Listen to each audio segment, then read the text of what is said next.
একটা player national টিমে কেন ডাক পাবে? তার পারফরমেন্সের জন্য।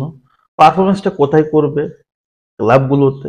সো ক্লাবগুলোতে যদি ভালো পারফরমেন্স করার পরও একটা প্লেয়ার সুযোগ না পায় দলে, তাহলে সে আসলে কি করবে?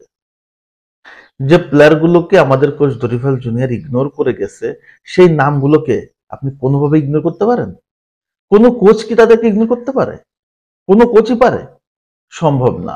এবং যে সম্ভব না কাজটাই সম্ভব করতে পারে একমাত্র আমাদের কোচ দরিফাল জুনিয়র, যিনি করে দেখাইছে।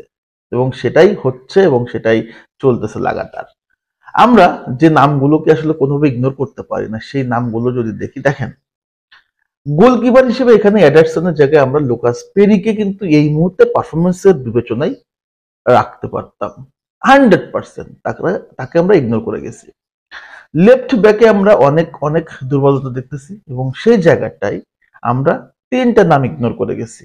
একটা হচ্ছে কায়ো হেনড্রিক্স, একটা হচ্ছে কার্লোস আগস্তো এবং আরেকটা হচ্ছে আপনার top notch performer Samuel Lino. তো এই পারফর্মার গুলা একদম টপ পারফর্মার, কোন কোচ তাদেরকে দল থেকে ইগনোর করতে পারে না। সেই কাজটা আমাদের কোচ দরিফাল জুনিয়র করে গেছে। সেন্টার ব্যাক, সেন্টার ব্যাকে আপনি মুরিলো, মাগালায়েশ, তারপর হচ্ছে আপনি মার্কিনোসকে নিয়েছেন, ওই জায়গাটায় আপনি একটা নাম মিস্টেক করে গেছেন। একটা না, দুইটা নাম। সেটা হচ্ছে লুকাস বেরালদো অথবা আপনার এই জায়গাতে আলেক্সান্দ্রো, যিনি লিলে দেখালে। এই দুইটা নাম আপনি ইগনোর করে গেছেন। তাদের দোষটা কোথায়? I have no idea about this. Left back আমি মনে করি যে দুর্বল। রাইট ব্যাক মোটামুটি ঠিক আছে, সেখানে উডসলি আছে, ওকে ফাইন। সেখানে আপনার হ্যান্ডারসন আছে, ওকে ফাইন। মিডফিল্ডে যে নামগুলো আপনি সবচেয়ে বেশি ইগনোর করে গেছেন, সেটা হচ্ছে আন্দ্রে সান্তোস, যে ক্যারেক্টারটাকে যে কোনো কোচ চাইবেন।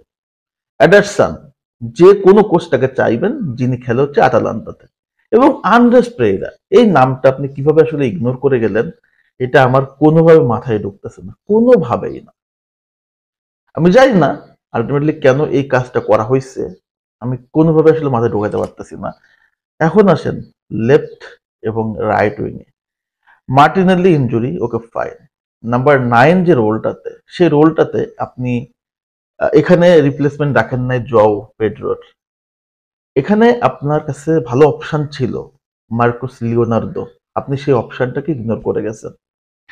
সো এত এত সুযোগ থাকার পরও যখন আপনি কিছু প্লেয়ারকে দল থেকে ইগনোর করবেন, তো আপনার দলে তো ব্যালেন্স আসবে না।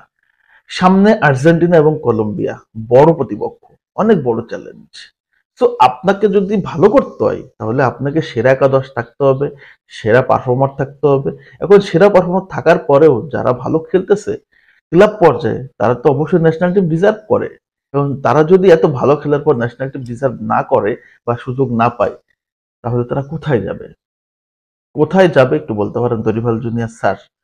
জানি না আসলে আপনি কি চিন্তা করতেছেন এবং আপনার কি চিন্তা করা উচিত, আপনি ভালো জানেন। সো আর কিছু বলার নাই।